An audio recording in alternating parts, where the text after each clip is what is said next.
Hey guys, tonight we're going to step into a story that, if you only heard it at first, you might think it was a royal fairy tale with golden palaces, flowing silk gowns, and glittering crowns.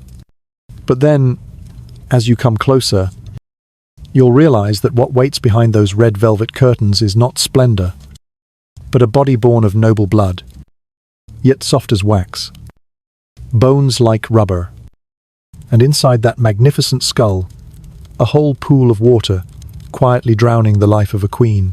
Trust me, by the end of this story, you'll see that you wouldn't have survived if you were in her place. So, before you get comfortable, take a moment to like the video and subscribe, but only if you genuinely enjoy what I do here. Leave me a comment, letting me know where you're watching this from and what time it is where you are. Now, dim the lights.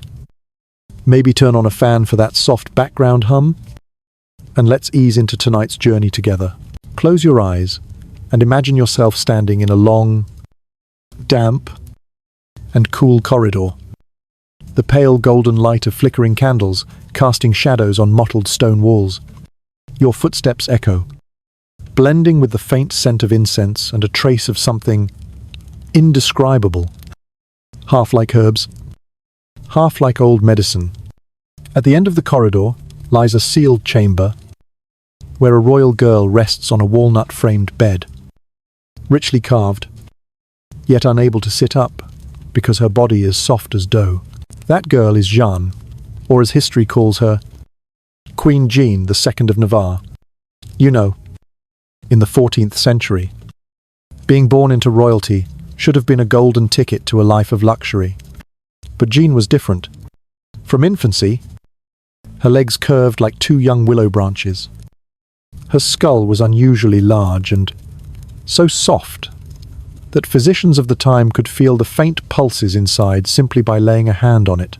Sounds both miraculous and chilling, doesn't it? The truth is, Jeanne suffered from congenital hydrocephalus, a condition modern medicine understands well. But back then, doctors blamed on an imbalance of the mother's humors or God's punishment. Historians still debate whether the illness came from defective genes due to inbreeding or was just a random accident.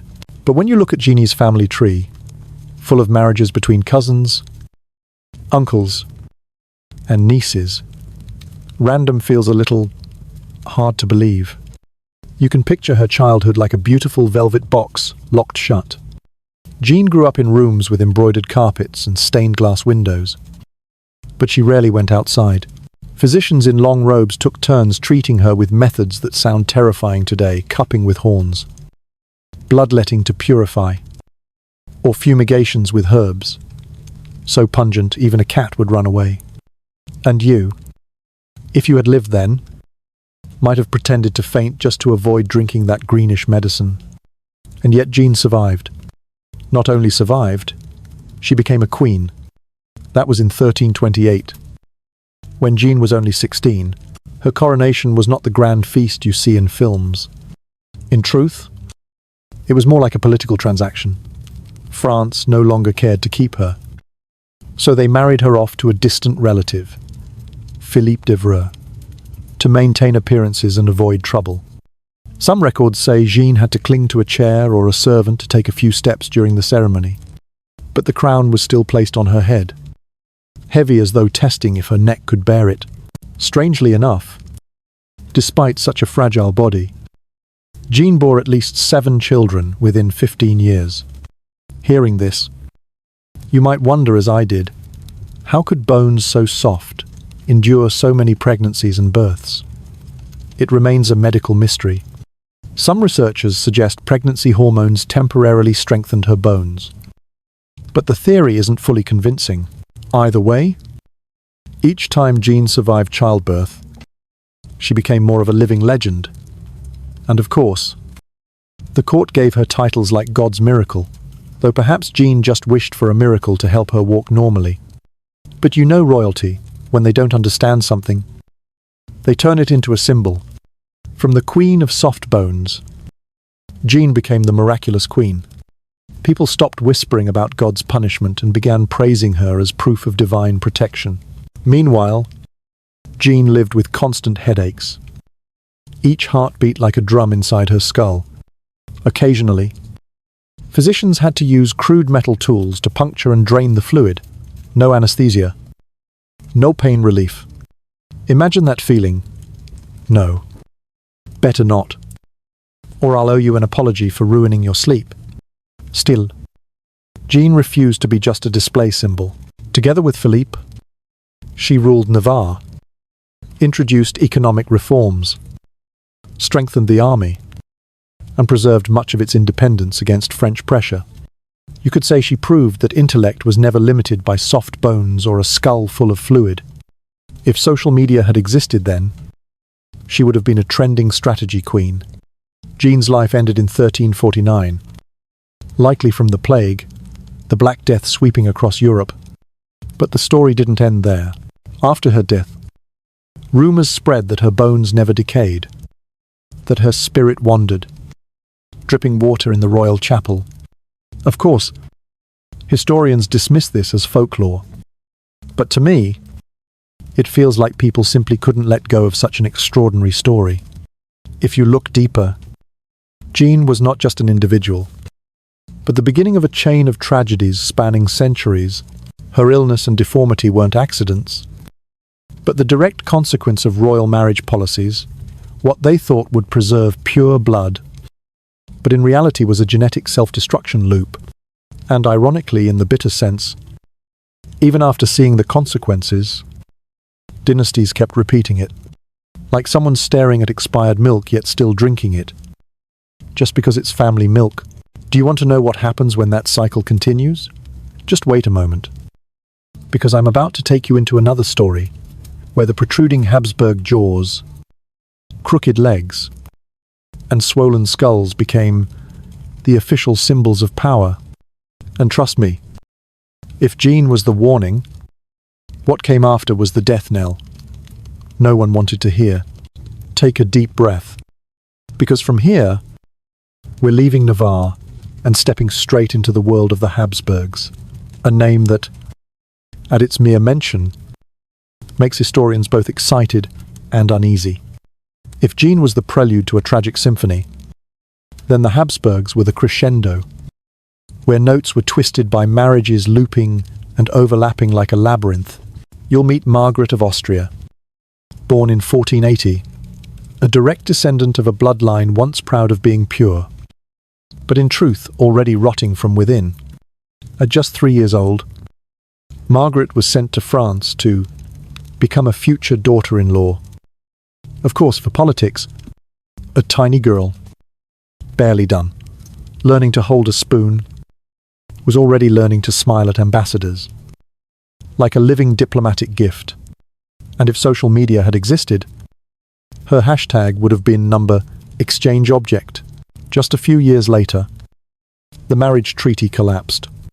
The French returned Margaret like a rejected item, leaving behind a girl with a limping gait and a Habsburg jaw already starting to show. Here's something interesting: historians still debate whether the Habsburg jaw, the long, protruding chin, was solely the sign of inbreeding or simply a harmless family trait. But when you see an entire generation of royals with faces like faulty photocopies, the answer seems almost obvious. Margaret didn't just have the jaw, she also had bones, so weak that her limbs curved like winter willow branches. Yet the royal family devised a brilliant solution: marry her to Prince Juan of Castile, a young man just as frail and sickly. Perhaps they believed that 2 porcelain vases would somehow make one stronger vase. But fate was merciless. Juan died only 6 months after the wedding. Margaret was pregnant but miscarried, and the baby died at birth. Still, instead of resting, Margaret was thrust back into politics. And here is what I truly admire from a girl traded like a chess piece. Margaret became the actual ruler of the Habsburg Netherlands. Though her body grew weaker, she presided over councils, negotiated treaties, and managed finances, all from the chair she was confined to because of her severely curved spine. If the phrase strong woman had existed back then, Margaret would have defined it. But the Habsburg story doesn't end with Margaret. They continued self-selecting genes by marrying nieces, cousins, and even aunts. The result was that by the time of Anna of Austria, who was both niece and wife of King Philip II, the lineage had declined to a dangerous point. Anna suffered from microcephaly, loose joints, stuttering, and a constant limp. Yet she still gave birth to Philip III, who later married his cousin. If you feel dizzy trying to follow this family tree, trust me, that's normal. And as you guessed, this perfect sequence led straight to a famous name, Charles II of Spain. He was called El Hechizado, the Bewitched, not because he had magic, but because no one believed a body so frail and deformed could exist, let alone ring. Charles didn't speak until he was 8, didn't walk until 4. His misaligned teeth made chewing nearly impossible, and his tongue was so large, he often choked in his sleep. Historians still debate, was Charles truly cursed, or simply the final victim of a closed genetic loop? Whatever the answer, when you look at his portraits, the dull eyes, the abnormally long chin, the body thin as a string, you realize this was not God's choice, but the choice of the family council. When Charles ascended the throne, the court rushed to find him a wife, hoping for an heir. Marie-Louise of Orléans, just 17, beautiful and full of life, was chosen. But this marriage became a dark comedy. Charles could not fulfill his marital duties, while Marie-Louise was blamed, watched constantly, and even forced to drink elixirs that made her vomit violently. After 10 years, Marie-Louise died suddenly, and rumors of poisoning spread through the palace. His second wife, Maria Anna of Neuburg, also could not conceive. Instead, she became the unwilling nurse of a king who could not walk, struggled to speak, and was decaying from within. When Charles died in 1700 at the age of 39, the autopsy left everyone stunned. His heart was the size of a walnut. His lungs were filled with water. His bones soft. His testicles shriveled. His stomach necrotic. There was nothing left to save. But the real tragedy was not only in Charles, but in the many queens before him: Jeanne, Margaret, Anna, women who endured, who bore children, though their bodies were not meant to, all just to preserve a self-destructive bloodline. And the frightening part is, even after witnessing that outcome, many European royal houses continued to replicate the error. Imagine this: after Charles II of Spain died, Europe was like a giant chessboard flipped over. The players, France, Austria, England, the Netherlands, all rushed to grab a share of the rich prize left behind by the vacant Spanish Habsburg Empire.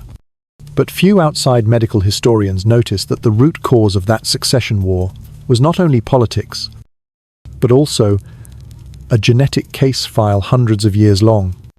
What's fascinating is that the Austrian branch of the Habsburgs did not treat Spain's downfall as a lesson.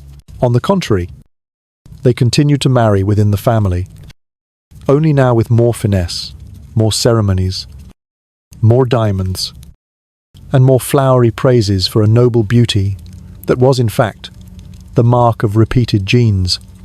You see, at that time, a protruding chin or an elongated face was not a flaw, but a royal certificate.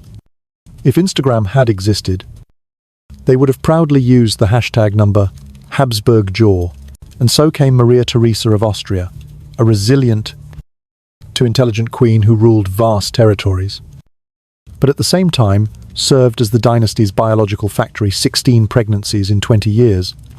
Historians still debate whether she did it out of political duty or religious belief, but you and I both know 16 births is a brutal price for anybody, even a queen's.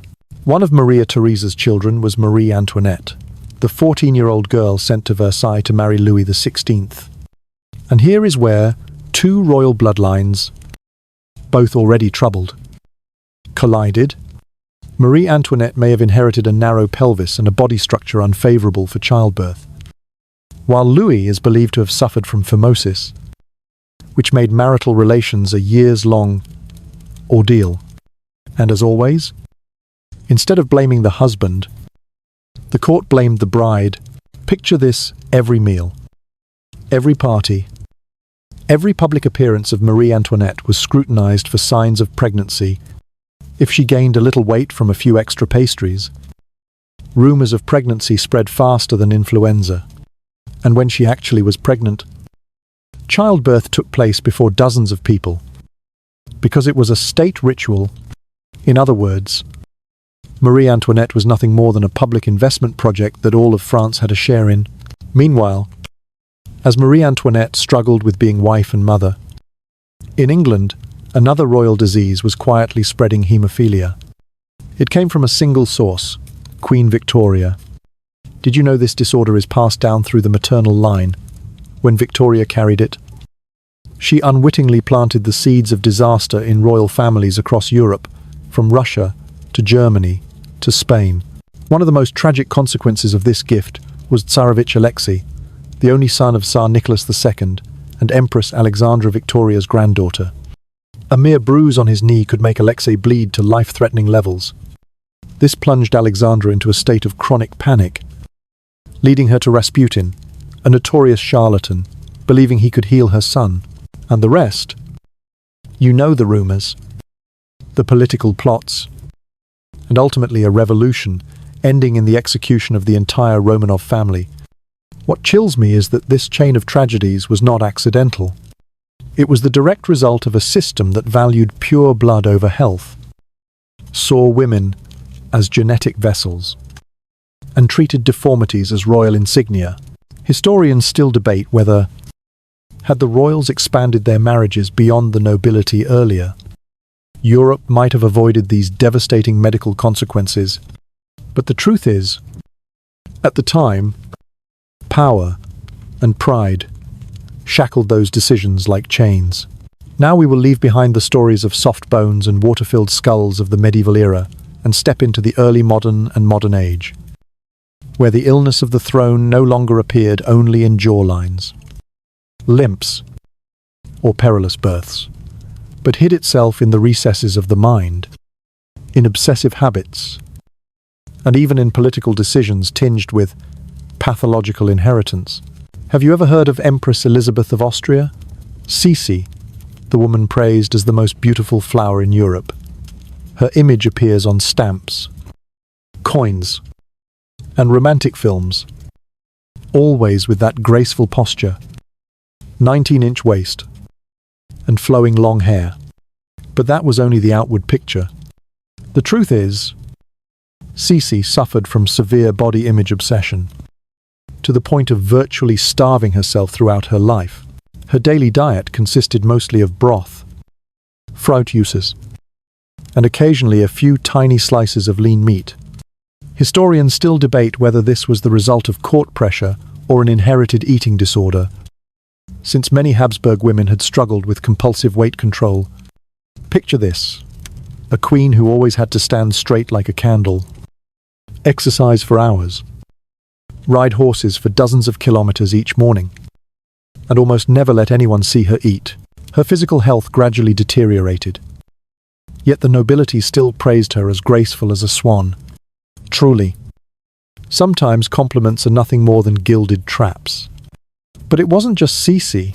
Many modern royals carried other invisible inheritances: anxiety disorders, depression, or tendencies toward alcohol or opium addiction, things people rarely associate with blue blood.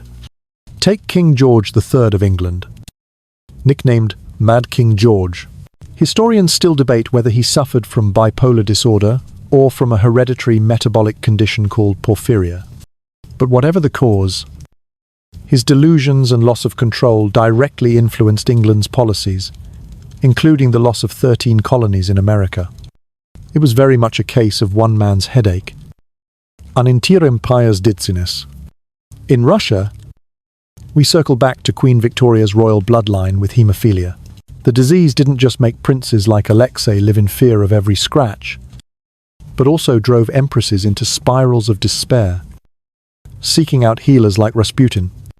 And when politics meets superstition, the result is usually chaos. In the end, the Romanov family paid with their lives, closing one of Europe's oldest dynasties. What's striking is that even as royalty entered the 20th century, the age of modern medical science, these genetic ghosts never disappeared. They simply changed shape. Inbreeding became less common, but the pressure to maintain royal standards still bound their mental lives like invisible chains. Some developed eating disorders, some fell into depression, and some tried to compensate with lavish lifestyles, spending as if to fill an inner void. Think about it if in the time of Jeanne II, Margaret, or Charles II, tragedy began with genes and the body. Then in modern times it begins with the mind. Instead of physical pain, it's sleepless nights, forced smiles for the cameras, and marriage contracts still signed for lineage rather than love. Historians and psychologists continue to debate whether these psychological pressures are a new version of the disease of the throne, one that doesn't kill with blades, but by eroding a person's vitality bit by bit. If you'd like, I can take you further, from the palaces of Vienna, Versailles, and Buckingham, to the royal families that still exist today, to see how history never truly spares them, even when crowns are now just symbols. Believe me, this story still doesn't want to end. All right. Now imagine yourself standing at the threshold of a modern palace. No more cold stone walls like Navarre in Jeanne II's time. No more dark corridors, like Spain's El Escorial, but instead halls blazing with crystal chandeliers, luxurious interiors, fresh flowers replaced daily, and the hum of air conditioning like a gentle whisper. But don't be fooled by appearances. Behind those polished oak doors, the genetic ghosts still walk, slowly and patiently, as if they know that time is always on their side. Now let's stop at Buckingham first. Today, the British royal family still maintains an image of elegance, discipline, and health before the public. But genetic researchers have pointed out many times that the diseases that once haunted Europe's royals still leave traces in their blood. Haemophilia, the uninvited gift from Queen Victoria, did not vanish entirely with modernization. Some branches of her descendants still silently carry the gene, even if modern medicine now has ways to manage it. The problem is, in the royal environment, health information is guarded so tightly that even extended family members sometimes don't know who is carrying the gene. And if you think, well, it's just one small disease gene, remember that in history, a single bruise or a simple surgery was once enough to change the entire political map.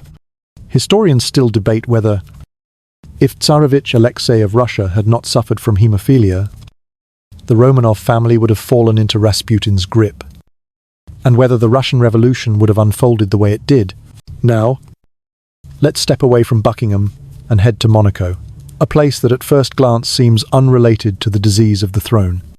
Here, the descendants of the Grimaldi family still maintain marriages with European nobility, and though there were no recorded severe hereditary conditions like the Habsburgs, the pressure to choose the right person to marry according to bloodline standards persisted, and the narrower the choices, the higher the chance of encountering bad genes. Basic math. Continuing north, we arrive in Norway and Sweden. These nations are more modern, yet their royal families still maintained intermarriage with old European noble houses. There are some cases less publicized, such as motor neuron disease appearing sporadically in family trees, or patterns of anxiety and depression lasting across generations. This has led psychologists to ask perhaps today's disease of the throne is no longer soft bones or Habsburg jaws, but mental illness, a product of the blend between public image pressure and genetics. And here we return to Vienna, the heart of the old Habsburg Empire. Today, Habsburg descendants no longer rule, but their genealogy is still studied as a massive medical case study. Geneticists view it as a roadmap of the consequences of centuries of inbreeding. Some distant descendants still have mild Habsburg facial traits, and many are born with joint or digestive issues. You could say they escaped the old tragedy. But in truth, they only learned to live with it and to hide it better. If in the time of Jeanne II, Margaret of Austria, or Charles II, disease was obvious, visible at a glance, then modern royalty is more like palaces with fresh paint. Inside, still bearing cracks, known only to those living there. Think of the pressure to appear perfect at all times. Every step, every smile, every gown or suit is calculated to convey a message. It might seem like fashion, but in reality, it's like a mental mask. And a mask, if worn long enough, leaves imprints on the mind itself. Did you know Queen Elizabeth II, England's longest reigning monarch, was famed for her stamina and discipline? But what few notice is that her family once had precedents of hereditary issues, from early onset hearing loss to genetic arthritis. Of course, modern medicine helped minimize the effects, but genetically, a gene remains a gene, lying in wait. Royal health researchers, yes. There is an entire field for this, often say. You can change diet and lifestyle, but you can't change a family tree. Another example, closer to modern times, is the persistent rumors about mental health issues within contemporary European royals. Though no one confirms publicly, journalists and historians quietly piece together fragments, family histories, leaks from servants, oddities in public schedules, and once assembled, the picture still bears the familiar outline of the disease of the throne, a fusion of heredity and pressure. The biggest difference between past and present is this. In the old days, royal illnesses were explained as God's will or a curse. Today, they're wrapped in softer phrases, personal matters, leave of absence for health reasons, treatment at a private facility, but the essence remains. Royal health is political. And politics always knows how to sweep inconveniences under the rug. There's a bitter irony here looking back at Jeanne II, Margaret, Anna, or Charles II. You see, they were turned into symbols. The miraculous queen, the bewitched king, while today, the opposite happens. Illness is erased from the story to preserve a perfect image. Both approaches strip away the truth of the human being behind the crown. And perhaps that is the most enduring legacy of the disease of the throne, not just heredity, but the culture of denial. That culture has existed since the court physicians of Jeanne II's time, when they cloaked illness in vague Latin names, right up to now. When palace spokespeople issue bland statements to avoid revealing the truth, you see, whether in the 14th century or the 21st, the common thread is this. A royal body has never truly belonged to the person inside it. It belonged to history, to politics, to the expectations of subjects, and sometimes to the very genes that bound them to fate from the moment they were born. So, the question is, how should we, outsiders, remember them? Perhaps not only through perfect portraits hanging in museums, or fairy tales distilled and polished, but by acknowledging that crowns are not immune to illness, and thrones are not cures for pain. Sometimes, they are the cause. If Jeanne II could speak to a modern queen, she might not ask about banquets or splendid gowns, but instead, do they let you sleep enough? Because she knew that sleepless nights were what ate away the fastest, from the inside out. And if Charles II could see photographs of today's royals, he might smile sadly, because he would recognize a jawline, a pair of eyes, or a stance that still reflected something familiar, like a distant echo of a story that began hundreds of years ago, and has yet to truly end. Now we will set aside the stories of genetics and illness to broaden into a larger picture royal life in the past, where every detail, from a silver spoon to a king's last breath, was wrapped in ritual and strict control. Imagine stepping into a European palace of the Middle Ages or the Renaissance, in Navarre of Jeanne II, or in Burgundy of Margaret. Mornings did not begin with a smartphone alarm, but with the steady footsteps of servants on cold stone floors, the creak of door hinges, and the scent of freshly lit beeswax candles. In the royal bedchamber, thick velvet or brocade curtains would be drawn back to let in the light. But don't imagine this light as natural. Many palaces of the time built windows narrow as slits for defense. So sunlight had to be reflected through bronze mirrors or polished metal plates to reach the bed. These beams shimmered and glowed with a reddish golden tint, making the whole room look like a painting. Royal mornings often began with a waking ceremony, a ritual half domestic, half political. For example, at the French and Spanish courts, even the king or queen rising from bed was a public event. Courtiers, nobles, even foreign ambassadors crowded in to witness this performance, not out of curiosity about private life, but because being present there was a privilege, a mark of status. Put humorously, it was the royal version of a social media check-in. The closer you were to the center of power, the more you were noticed. Royal morning attire. In Jeanne II's time, to dress in an official gown, the queen needed at least 3 to 4 ladies in waiting to assist. The inner layer was a linen or soft fabric chemise, followed by a fitted dress, and finally an outer gown of silk, brocade, or velvet.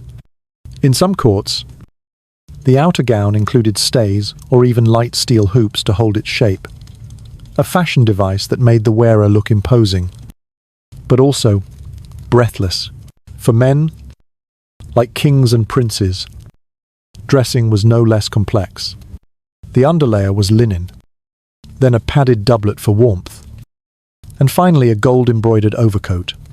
Shoes were made of soft leather or tanned hide, usually polished with animal fat, the smell of which would certainly not please a modern nose. Royal breakfast. Don't imagine breakfast in the old days as a cup of coffee and a slice of buttered bread.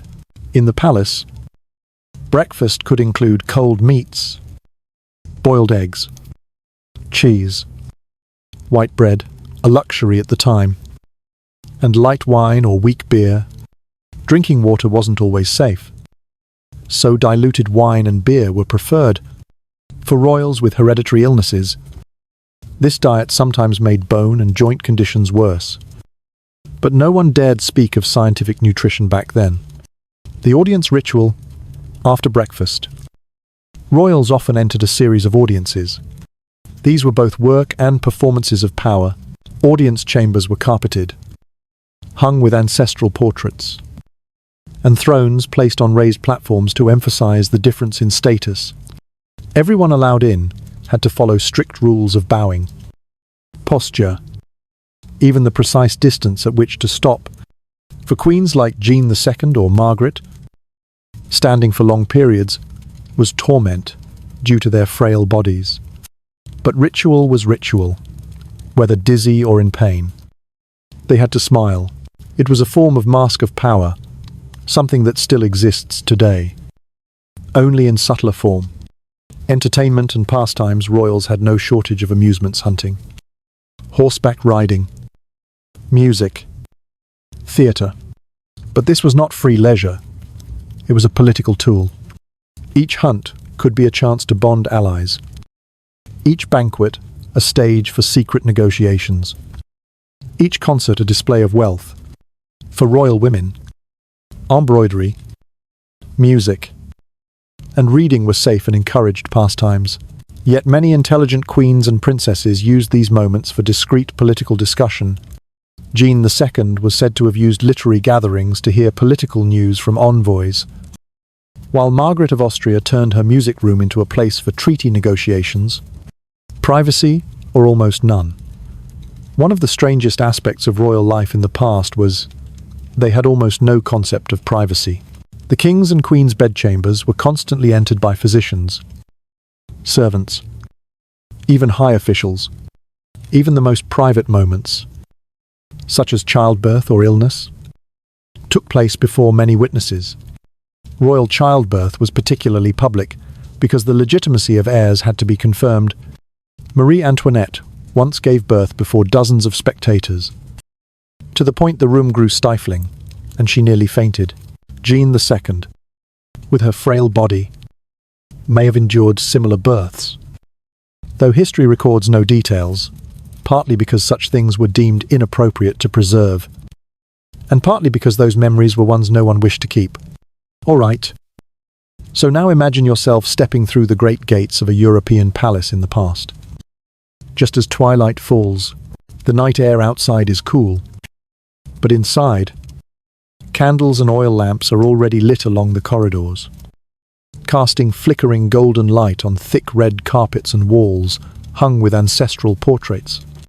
The scent from the great kitchen drifts out, mingling with polished wood and burning herbs used to mask the dampness of stone walls. Dusk was when the palace came alive.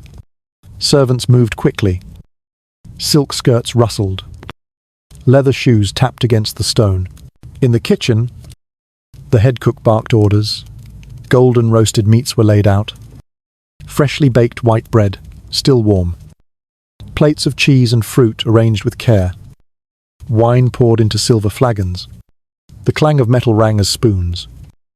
Knives and forks, luxuries in themselves, were polished one last time before being brought to the table.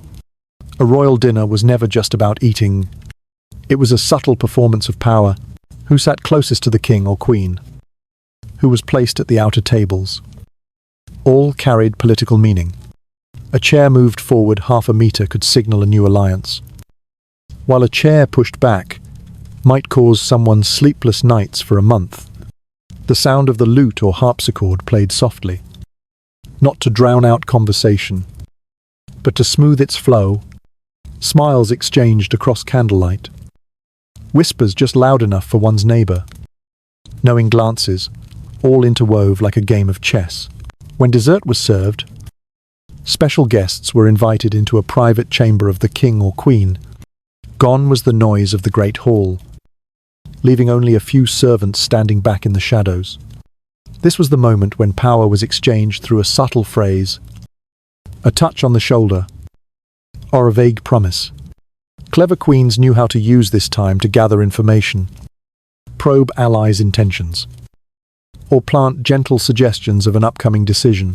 Many treaties, political marriages, and shifts of allegiance once began from evenings that seemed filled only with social chatter. As night deepened, the great hall dimmed. Guests withdrew to their chambers, but the palace never truly slept. In narrow corridors, on winding staircases, side doors opened in silence, footsteps light as wind passed. Shadows pressed close to the walls when others walked by.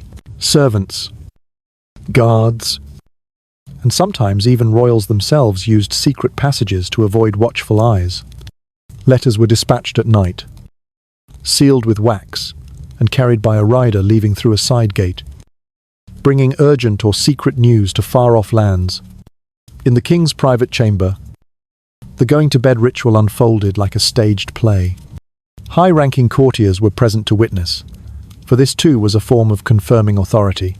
The king changed into nightclothes, washed his hands, prayed, all under the gaze of many eyes. For queens, especially the frail ones like Jeanne II, this was also the time physicians administered care, rubbing with herbal oils, cupping, or other curious treatments. Privacy was nearly non-existent, for the royal body was considered property of the state.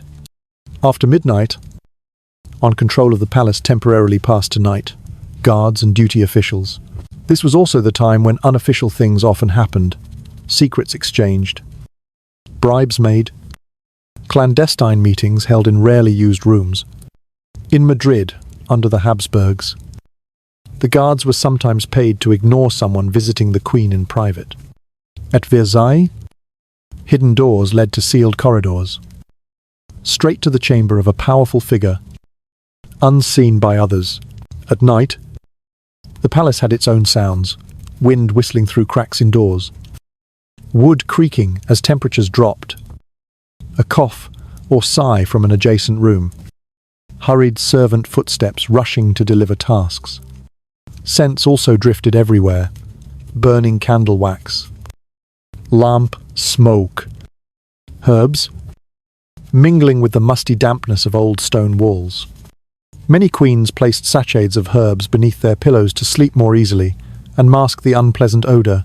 Jeanne II was known for her fondness of lavender and dried basil sachets, which she always kept near her bed.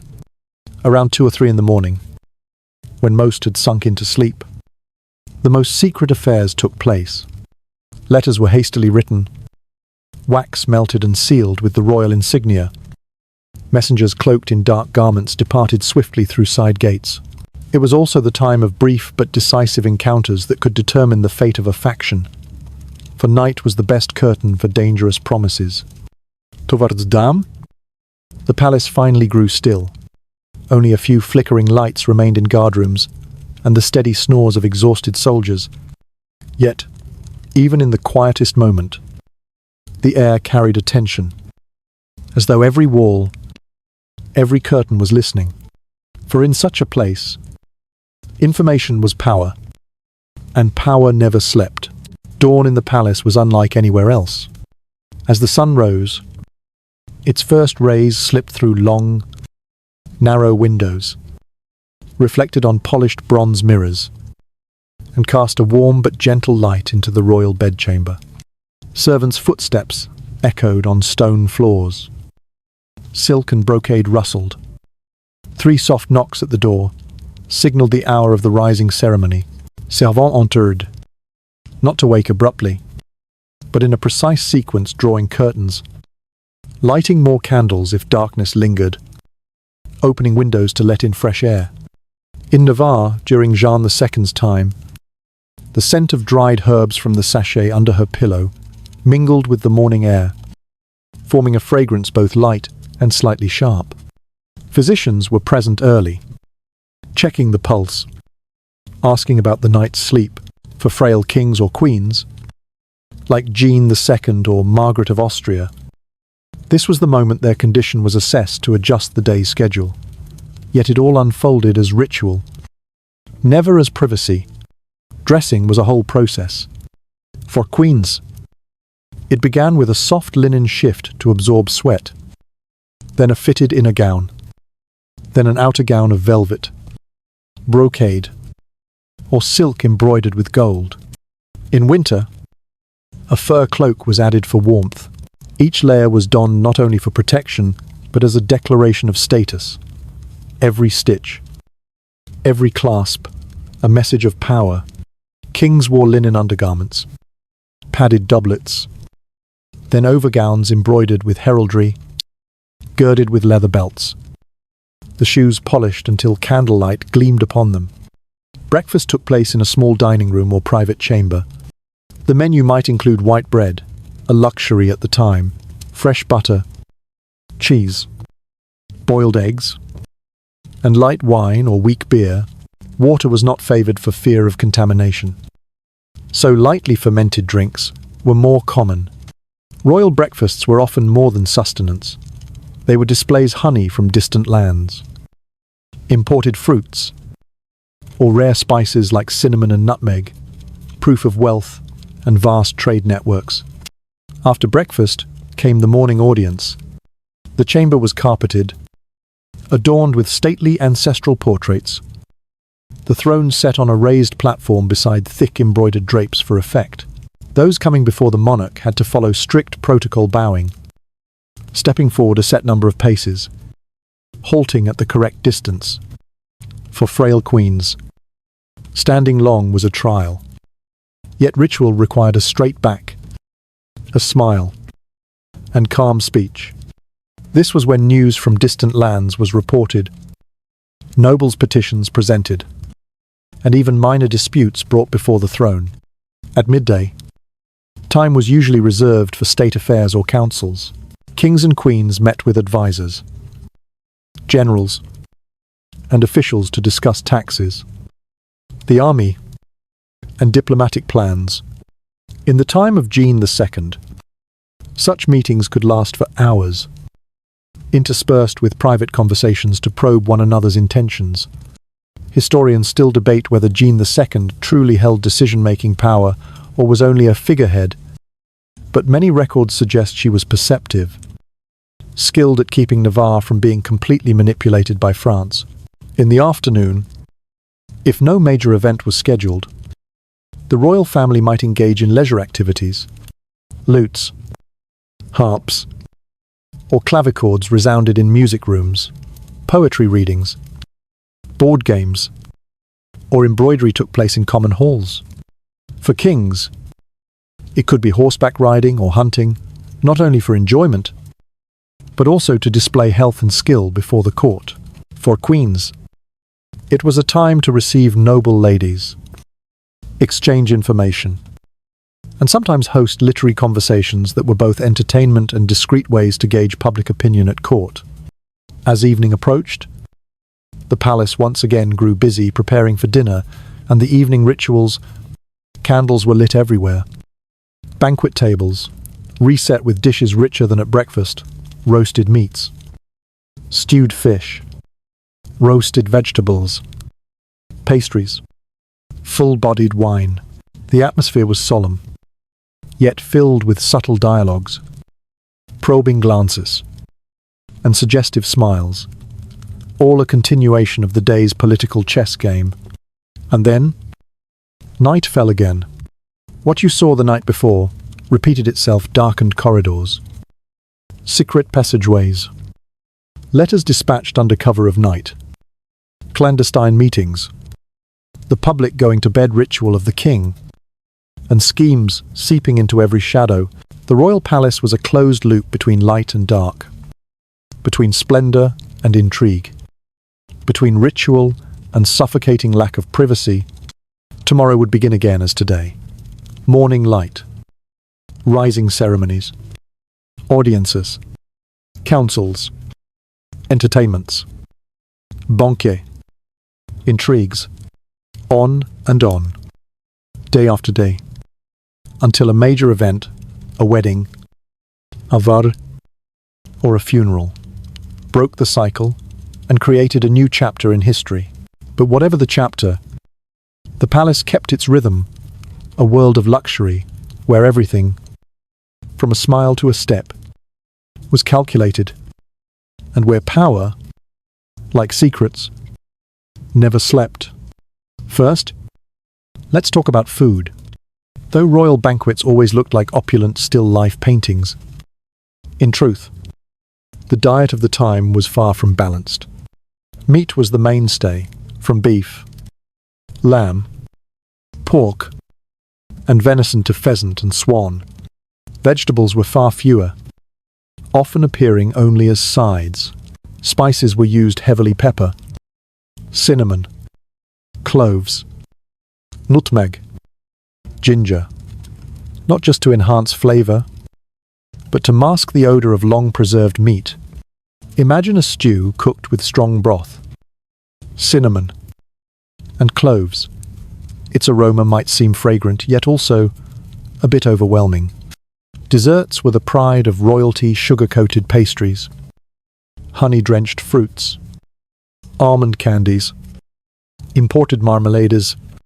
Sugar was as precious as gold, so serving many sweets was a way to flaunt wealth. Yet the heavy consumption of meat and sugar led many kings and queens to suffer from gout, the so-called disease of the rich, with excruciating joint pain that sometimes confined them to chairs or beds during flare-ups. Historians still debate whether gout reduced certain rulers' effectiveness, but it certainly impaired their comfort. As for hygiene, you might feel lucky to live in the modern age. Baths involved large oak or stone tubs, lined with cloth or leather to retain warmth. Water was heated in the kitchens, carried up in buckets, and poured in a process that took hours. Thus, bathing was an event, not a daily practice. In some courts, frequent bathing was even believed to weaken the body, so wiping with scented cloths was preferred. Jeanne II, with her frail health, likely bathed this way, dry bathing to avoid exhaustion. Perfumes and sachets became secret weapons to mask body odors. In royal bedchambers, braziers of glowing coals burned dried herbs like lavender, basil, or rosemary.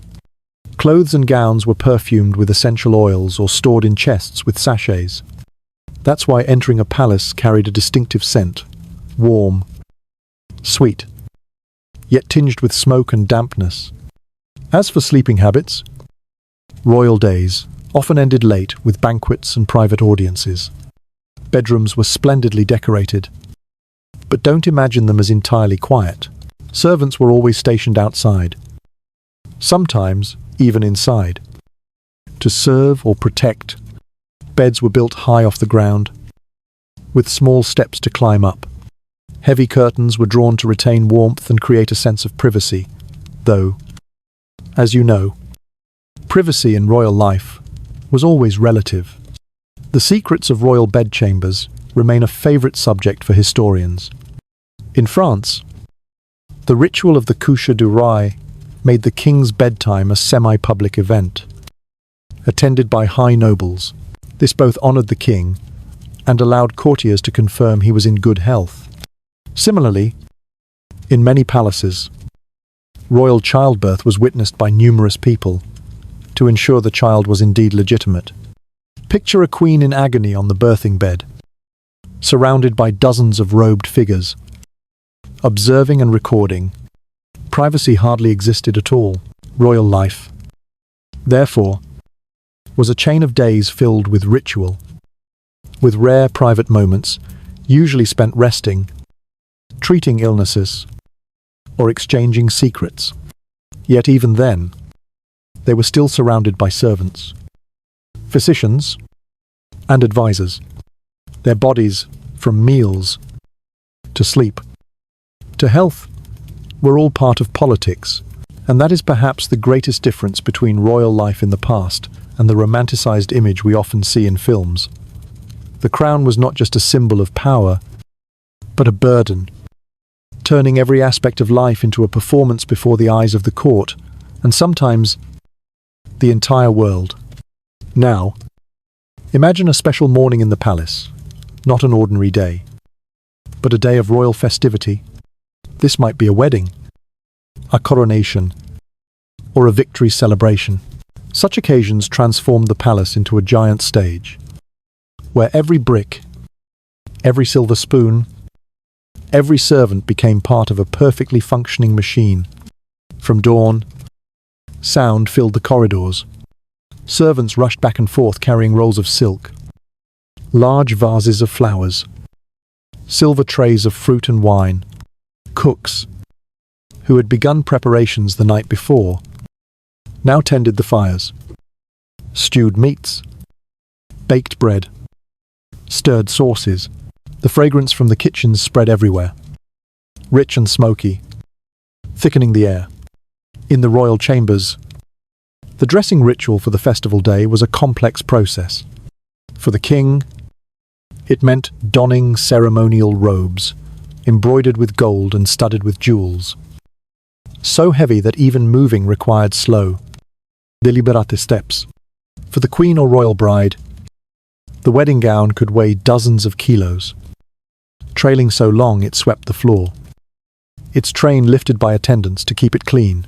Every detail, the crown, the gloves, the belt, was checked carefully, as each carried symbolic meaning. Outside the palace, squares and streets were adorned with banners, fresh flowers, and coloured cloth. Crowds gathered from early morning, eager to glimpse the powerful figures they normally only heard about. Trumpets and drums resounded, announcing the procession. When the king and queen, or the newlyweds, appeared, cheers erupted, though mingled with whispers and scrutinizing glances. Festivals were moments when all eyes turned to royalty, and any sign of fatigue or discomfort would be remembered. Inside the Great Hall, the main ceremony took place. For coronations, the throne was set beneath the highest vault, surrounded by officials, nobles, and clergy. The crowning was performed slowly, with prayers, blessings, and gestures repeated through centuries. For weddings, the altar was lavishly decorated. Clerical vestments and processions followed strict colors and patterns. Historians still debate whether these rituals were truly rooted in faith or simply political tools, but clearly, they were designed to etch royal imagery into the memory of subjects. After the main ritual came the banquet. This was both festive and ostentatious. The Great Hall was carpeted in red, long tables covered in white cloth, laden with countless dishes, whole roasted venison, grilled fish, thick soups, roasted vegetables, multi-tiered cakes, vintage wines from deep cellars. Music played continuously, with dancers, singers, and musicians performing between courses. Nobles raised glasses, laughing and conversing. Yet beneath the surface lay private exchanges, negotiations of marriages, trade deals, or military alliances. Behind the scenes, hundreds of servants worked ceaselessly. Some carried new dishes to the tables, others cleared plates. Some kept the kitchen fires burning. Others replaced burnt-out candles.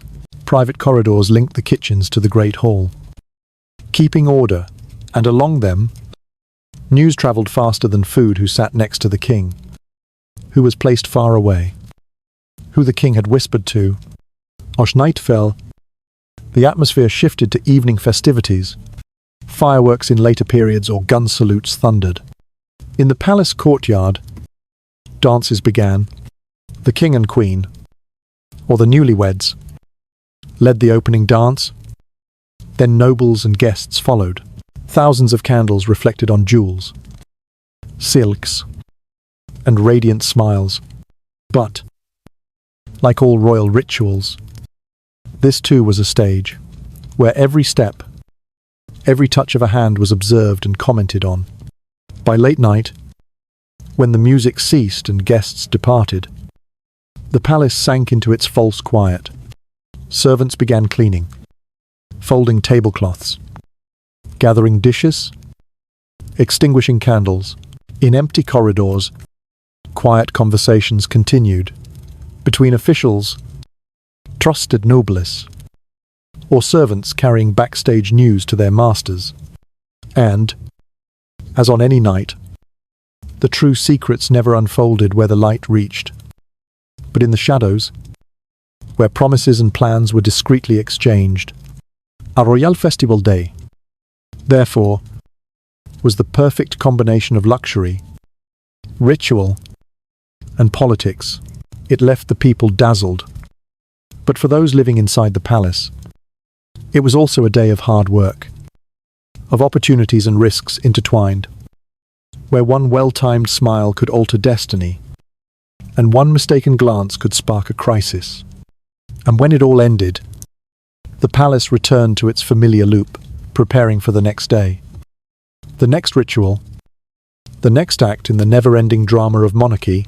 Now let us step deeper, away from the bright halls and noisy banquets, into the restricted quarters of the palace, the most hidden heart of royal power, where most subjects, and even many nobles, never set foot. These areas were guarded by multiple layers of doors, winding corridors, and guards on duty 24 hours a day. The sound of their boots echoed on the stone floors, their steady steps like a clock, reminding all that strangers were unwelcome.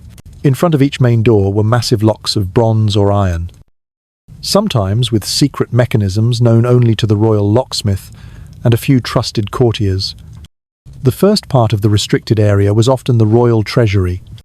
This held not only gold and jewels, but symbolic treasures, crowns passed through generations. Coronation swords, state seals, rare diplomatic gifts from distant empires. Each item was carefully recorded in registers, overseen by a dedicated keeper of the vault. The king or queen did not visit often, but whenever the doors were opened, the inspection itself was conducted as a ceremony, almost like a ritual. Deeper still lay the secret archives, where national documents, diplomatic correspondence, and personal records of the royal family were stored. Many of these were handwritten, sealed with wax, containing secret agreements, enormous loans, or scandals hidden from public knowledge. Anyone allowed entry had to swear absolute secrecy, for the leak of a single letter could trigger wars or topple dynasties. Historians still debate the fate of many documents that disappeared from archives, whether they were destroyed to erase traces, or remain hidden in vaults yet to be discovered. Beneath the main buildings lay cellars. At first, they were built to store wine, food, and provide refuge during sieges. But many also contained secret tunnels leading outside the walls, should the royal family need to escape. These passages were narrow, dark, and known only to a handful. Some were built so cleverly into the architecture that outsiders could not detect the hidden doors. Rumors also claimed that certain vaults served as special prisons, not for common criminals, but for those too dangerous to be tried publicly: spies, traitors, or even disgraced royals. There were also private secret rooms, not on the official palace maps. These might be places where the king met trusted advisors, or where the queen kept private letters. Some were disguised as libraries, sewing rooms, or storerooms, but in fact contained hidden compartments and wall cavities. At Versailles, archaeologists uncovered such rooms, accessible only from within by turning a bookshelf mechanism. The restricted quarters were not only physical space, but also psychological space, where power was preserved in its rawest form: secrecy. That is why even those who lived their whole lives in the palace might never know everything concealed behind locked doors. These were spaces never painted in court art or romantic novels, because their reality was rarely beautiful. They contained ambition, plots, fear, and ruthless decisions made to protect the throne.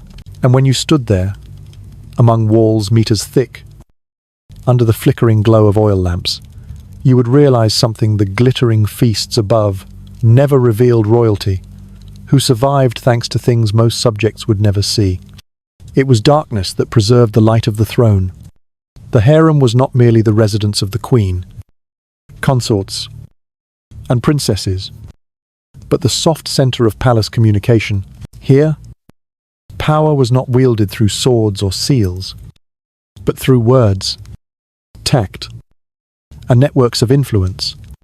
The women of the harem, from the queen to concubines to female courtiers, you could all become crucial links in carrying information to or from the king's ear.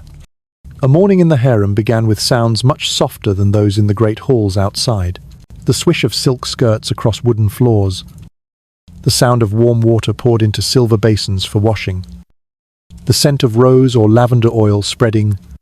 The queen or concubines were dressed by attendants in elaborate garments, their hair pinned, jewelry fastened. Every item chosen was not only for beauty, but also to send a message. A rare pearl from the east could signal a trade alliance. A golden hairpin gifted by a lord marked political support. Receptions in the harem were occasions for noble women, wives of high officials, or foreign ambassadors' wives to visit. Outwardly, these were polite conversations about fashion, banquet, or social news. But hidden among talk of new fabrics or unusual hairstyles lay soft intelligence where the army was gathering, which count had just left the capital, or which faction the court leaned toward.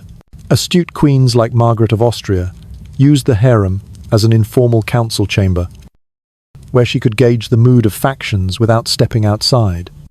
Yet the harem was also the stage for fierce rivalries.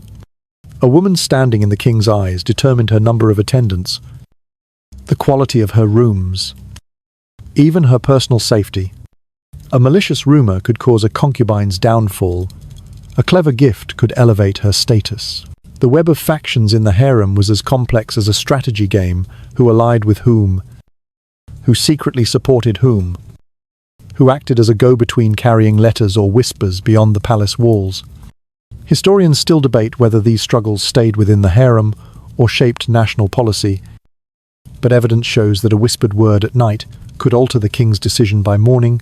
Behind the harem were more private quarters for female officials, servants, and sometimes special guests kept discreet. These spaces rarely appeared in official records but formed key nodes in the palace information network. Servants moving between the harem and other wings carried tea, replaced flowers, cleaned rooms, but also carried messages and rumors. Evenings in the harem were usually quieter than the day. When music and laughter from the great halls faded, small groups gathered for discreet talks. Perhaps 3 or 4 women sat by a window embroidering handkerchiefs, but in truth exchanged words unspeakable elsewhere. Tiny fragments of information, when pieced together, could form a larger picture of court politics. And of course, secret romances always existed, though rarely recorded by history. A disgraced concubine scheming to regain the king's attention, a forbidden love between a servant and a guard, or friendships turning into political alliances. In the harem, personal emotions and power were intertwined to the point of being indistinguishable.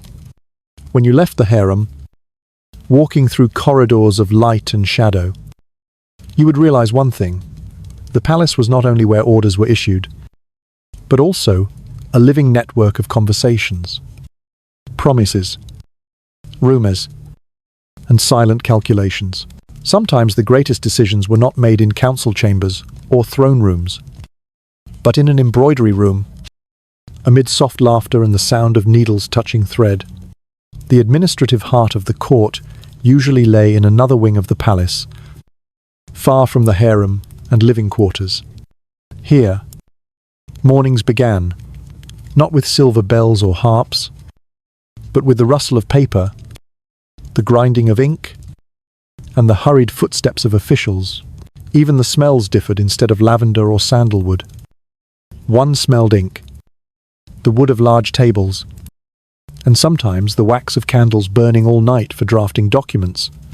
The council table was often so long that if you sat at one end, you had to nearly shout to be heard at the other. It overflowed with papers, tax reports from distant provinces, diplomatic letters from empires across the sea. Civil officials sat to the left, military officials to the right, and at the center, the high-backed chair of the monarch or regent. Here, decisions on taxing salt, organizing coronations, or declaring war were dissected in detail. A little-known fact: many European courts had silent scribes, seated back in the shadows, recording every word, even jokes or slips of the tongue. These records were not for public archives, but as evidence should anyone later deny what was said. Historians debate whether such notes survived or were destroyed with regime changes. But some discovered in archives show how different private meetings were from official communiques. In the administrative quarter, one could not ignore the king's private studies. These were where the monarch or queen regent met only the most trusted advisors, those who knew not only politics, but also when to speak and when to remain silent. Many major decisions were in fact framed in these private meetings before being presented at the formal council. In France, under Louis XIV, there was even a bedroom council, where the king, reclining on pillows, listened to reports while having breakfast.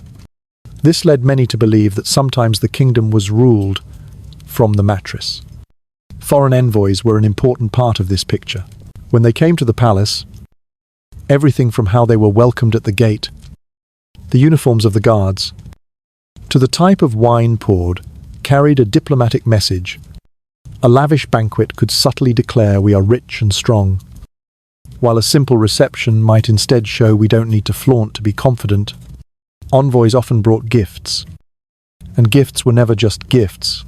They could be maps, canon models, or rare gems items that both pleased the host and carried strategic meaning. But behind all the ceremony was factional strategy. In any court, there were at least two major camps, a conservative one, wanting to keep things as they were, and a reformist one, eager to adapt to the times. Between these sides, the king or queen was like someone balancing on a rope. Leaning too far either way could shake the throne.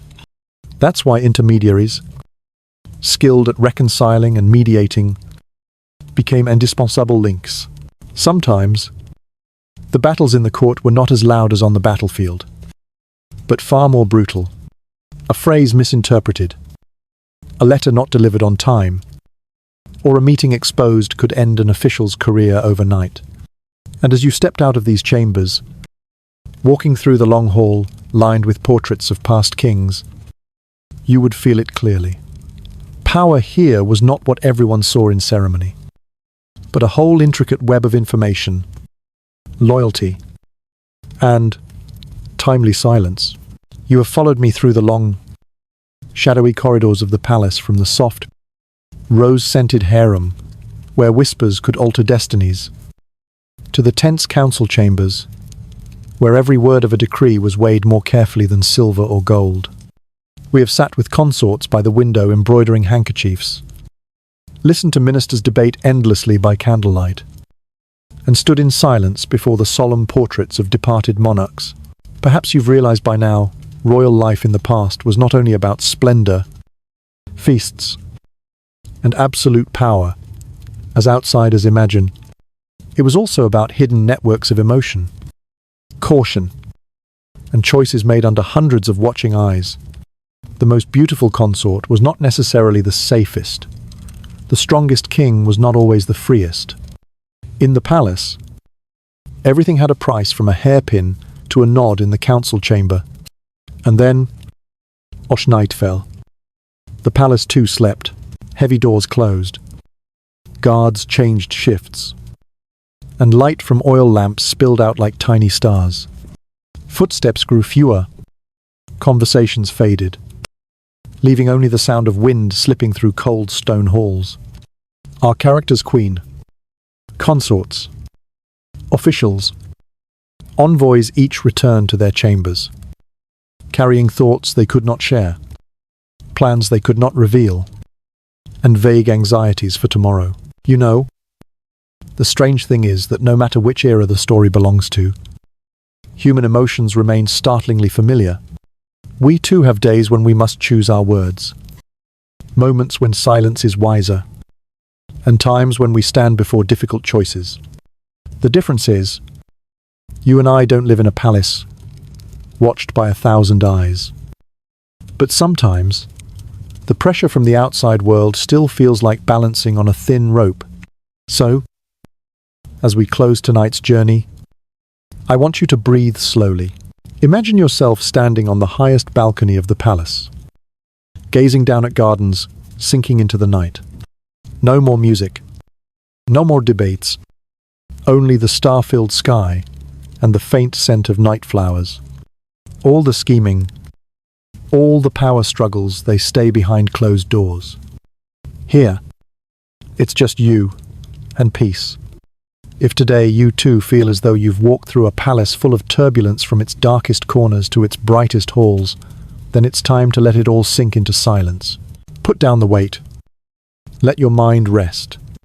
Because just like those kings, queens, and even the smallest servants in that story, tomorrow you will begin anew. But tonight, let your body and mind melt into gentle darkness. Thank you for being here with me, walking through each chamber, each hallway, listening to the secrets carried softly by the wind. We've traveled centuries into the past and back to the present without ever leaving your bed. And if your eyes are slowly closing now, that's a wonderful sign. You've reached the end of the story and you're ready to drift into sleep. So, I wish you a truly gentle night. Sleep well, so well that when you wake in the morning, You'll feel as light as though you had just left a stormy kingdom, yet whole, safe, and at peace. Sleep tight.